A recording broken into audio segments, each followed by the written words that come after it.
മരിച്ചു കഴിഞ്ഞാൽ നിസ്കരിക്കാൻ പറ്റില്ലല്ലോ പറയുമ്പോ എന്റെ പ്രിയമുള്ള സഹോദരങ്ങളെ, ആ നമസ്കാരത്തിനൊരു ലഹരിയുണ്ട്.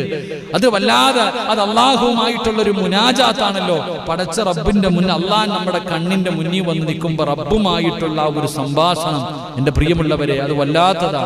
അത് അനുഭവിക്കാൻ അള്ളാഹു നമുക്ക് ഭാഗ്യം നൽകി അനുഗ്രഹിക്കുമാറാകട്ടെ. എന്റെ പ്രിയമുള്ള സഹോദരങ്ങളെ, ഓരോ വഖത്ത് നിസ്കാരത്തിനും വലിയ വലിയ മഹത്വങ്ങളാവുള്ളേ. നമ്മൾ നമസ്കരിക്കുന്ന ഓരോ വഖത്തുകൾക്കും വല്ലാത്ത പ്രതിഫലം. ഹദീസിന്റെ കിതാബിൽ കാണാം, ദുഹറിന്റെ സമയത്തുള്ള നമസ്കാരം, ദുഹർ നമസ്കാരം, നമ്മളൊക്കെ ജമാഅത്തായിട്ട് ദുഹർ നമസ്കരിക്കുമല്ലോ.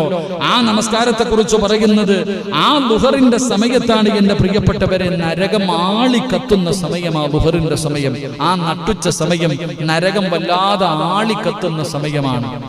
നരകം വല്ലാതെ ആളിക്കത്തുന്ന സമയം. ആ സമയത്ത് ഏതെങ്കിലും ഒരു മനുഷ്യൻ നിസ്കരിക്കുകയാണെങ്കിൽ